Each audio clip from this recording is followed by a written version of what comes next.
दमोह जिले की पथरिया तहसील के नरसिंहगढ़ में 24 घंटे का अखंड श्री दुर्गा चालीसा पाठक्रम भक्ति अनुशासन और सामाजिक चेतना के साथ संपन्न हुआ। इस अवसर पर भगवती मानव कल्याण संगठन की केंद्रीय अध्यक्ष शक्ति स्वरूपा बहन पूजा शुक्ला की गरिमामयी उपस्थिति रही। उनके मार्गदर्शन में आयोजित कार्यक्रम में क्षेत्र सहित दूर दराज से आए हजारों लोगों ने सहभागिता की। वहीं समापन के दौरान केंद्रीय अध्यक्ष ने संगठन की गतिविधियों और उद्देश्यों की जानकारी देते हुए समाज को सकारात्मक जीवन पथ अपनाने के लिए प्रेरित किया। आयोजन के माध्यम से नरसिंहगढ़ क्षेत्र में सामाजिक चेतना और आध्यात्मिक जागरूकता का प्रभावशाली संदेश दिया गया।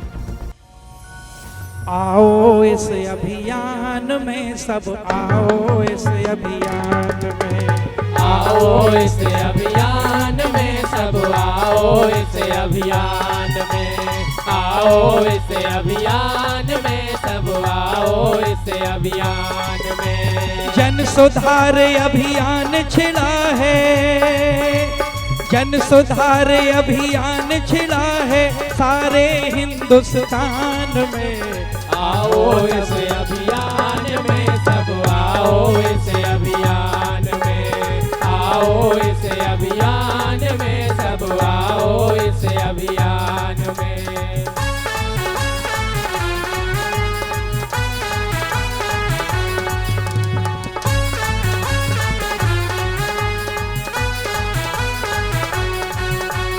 जय माता की, जय माता की, जय माता की, जय माता की, जय माता की, जय माता की, जय माता की, जय माता की,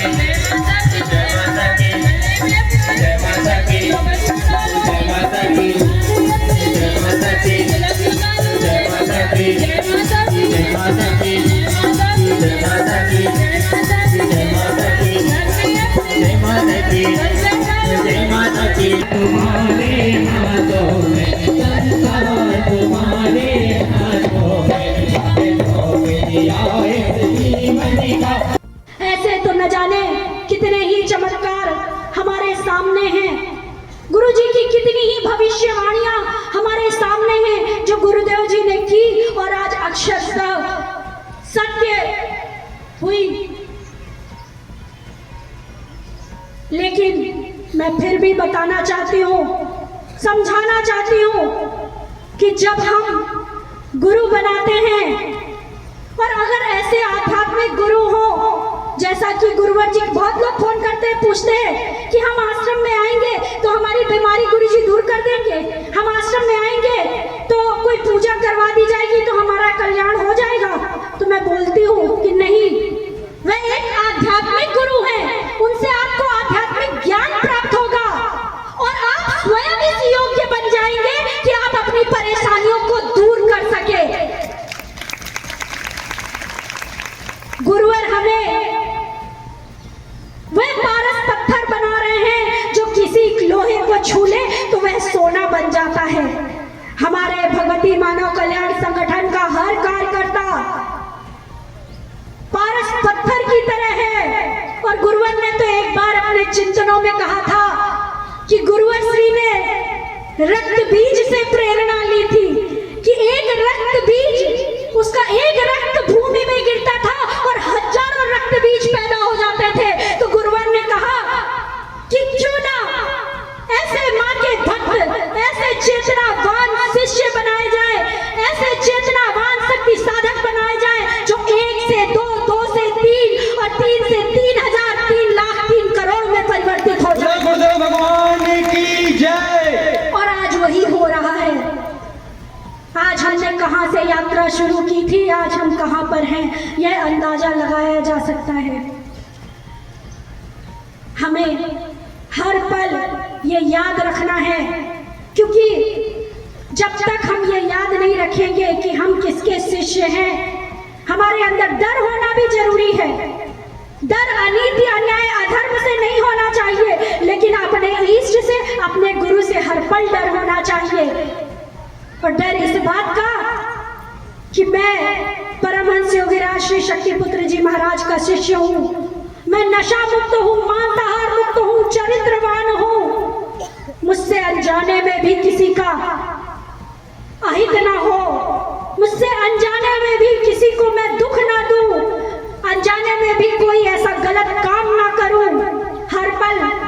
सच्चाई ईमानदारी से जीवन जी सकूं, ऐसा मन में भाव हर पल रखना चाहिए कि मैं ऐसे गुरुवर का शिष्य हूँ। अलग अलग मौसमों में गुरुवर ने 8 यज्ञ संपन्न किए और उन 8 यज्ञों में गुरुवर ने घोषणा की कि अगर मेरे किसी यज्ञ में बरसात ना हुई तो मैं ये समाज छोड़कर हिमालय में चला जाऊंगा, समाज के बीच में वापस नहीं आऊंगा। लेकिन गुरुवर के हर यज्ञ में धरती पवित्र हुई, हर यज्ञ में गुरुवर के बरसात हुई। जैसा गुरुवर ने कहा था वैसा समाज के सामने हुआ। बोलो गुरुदेव भगवान की जय। यज्ञ की क्या ऊर्जा होती है। आज तो लाखों लाखों हजारों हजारों कुंडी यज्ञ करवाए जाते हैं, यज्ञ भी चलता रहता है, हवन भी मांगते हैं, समन सामग्री भी मांगते रहते हैं, बात भी करते रहते हैं और सारे काम होते रहते हैं। गुरुवर ने दिखाया और गुरुवर ने समझाया कि यज्ञ कैसे हुआ करते थे, यज्ञ की ऊर्जा क्या हुआ करती थी। यह कोई छुपी बात नहीं है, यह समाज के बीच में गुरुवर ने करके दिखाया।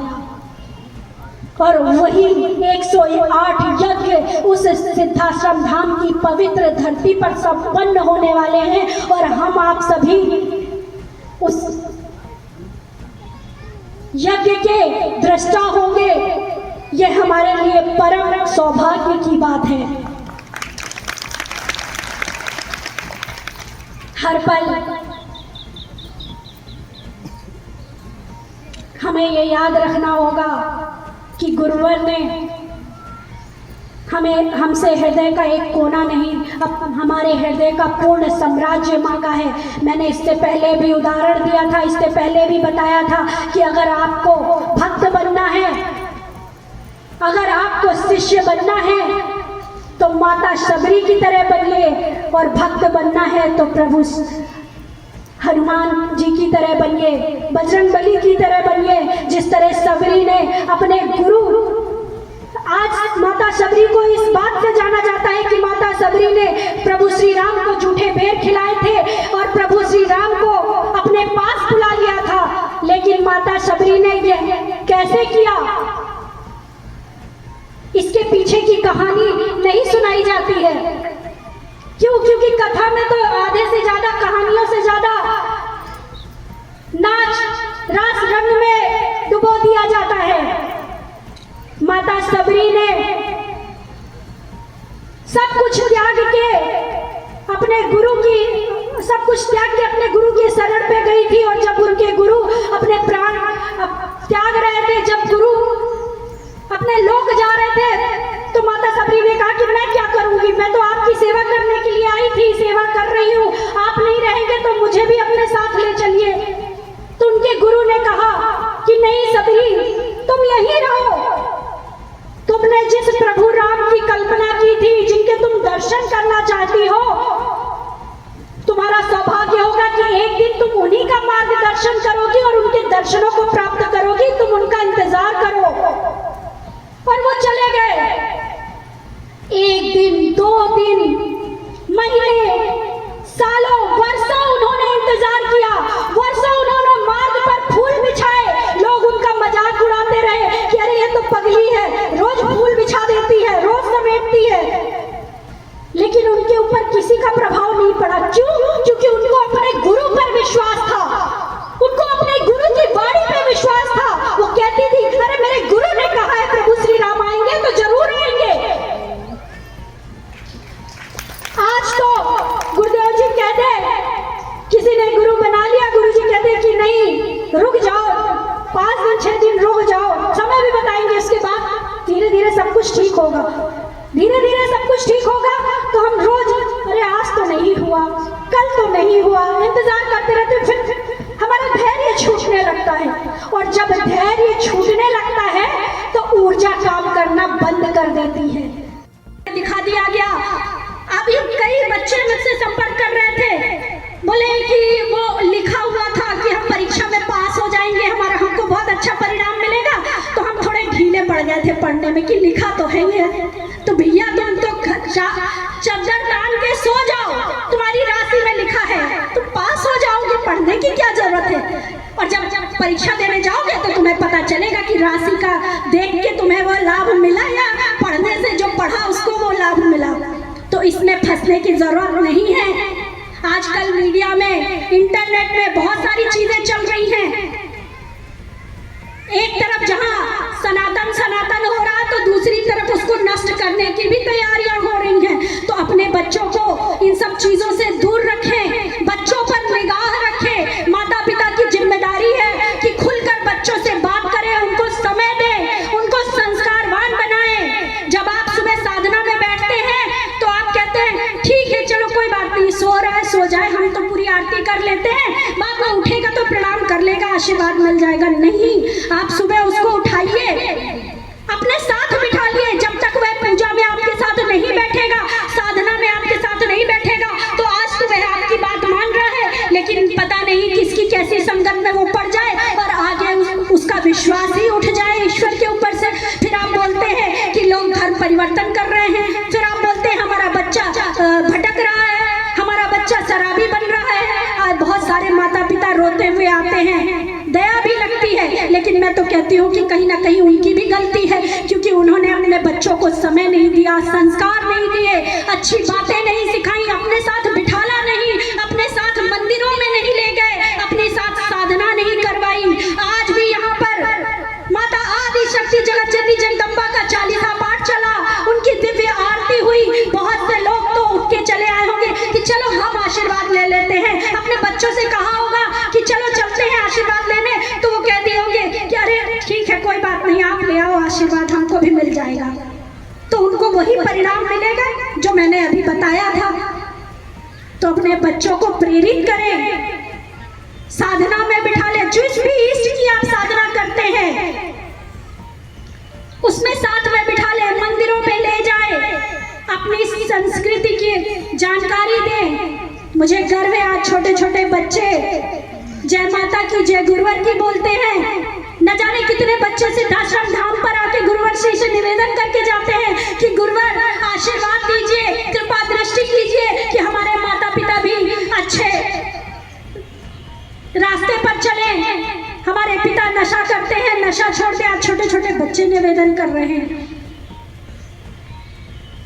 ये भगवती मानव कल्याण संगठन की ऊर्जा और आपके द्वारा किए गए साधना और शंखनाद का ही प्रताप है। ससम्मान मैं कहना चाहूंगी कि कोई भी राष्ट्र रक्षा के प्रति कोई भी अगर निर्णय लिया जाएगा तो भगवती मानव कल्याण संगठन हमेशा साथ देगा, लेकिन अपने आप को सनातनी ना कहें, क्योंकि आज भी हम अपने देश को नशा मुक्त घोषित नहीं कर पा रहे हैं। और इन 3 कर्तव्यों को पूरा करने वाला ही सनातन धर्म को अपना सकता है। हम बड़ी बड़ी पुस्तकें पढ़ते हैं। आज मैं काफी समय से देख रही हूँ कि बड़ा प्रचार चल रहा है, इस समय आ गया है AI, बड़े बड़े भी अपनी राशि फल देख रहे हैं। बच्चे भी आजकल परेशान है, बच्चे भी राशि देख रहे हैं, अपनी डेट ऑफ बर्थ डालते हैं, उसमें पूरा आ जाता है। क्या आज तुम्हारे साथ ऐड चल रहे हैं कि अपनी डेट, अरे मैंने तो अपनी डेट ऑफ बर्थ डाली और आज मेरे साथ जो हुआ वो पूरा उसमें बता दिया, ऐसे प्रचार किया जा रहा है। और बच्चे भटकते जा रहे हैं, युवा भटकते जा रहे हैं, वो कर्म नहीं करना चाहते, वो राशि में जो फल आ रहा है उसी में रहना चाहते हैं। मैं एक बात बता दूं कि भाग्य परिवर्तनशील है, भाग्य परिवर्तित होता है, वरना तो प्रभु श्री राम और रावण की राशि भी एक ही थी। कर्म के माध्यम से वो भगवान प्रभु श्री राम हुए और कर्म के से ही वह राक्षस रावण हुआ, जिसकी मृत्यु हुई। ऐसा नहीं कि रावण वेदों का ज्ञाता नहीं था, मंत्रों का ज्ञाता नहीं था, ब्राह्मण पुत्र था, लेकिन कर्म उसके राक्षसी थे, इसलिए उसका यह हस्र हुआ कि आज भी रावण के पुतले फूके जाते हैं। लेकिन कर्म का फल और प्रतिफल, मैं बार बार कहती हूं कि कर्म का फल और प्रतिफल परिवर्तित नहीं होता, वो आज नहीं तो कल हमें मिलेगा ही मिलेगा। अगर हम अच्छे कर्म करेंगे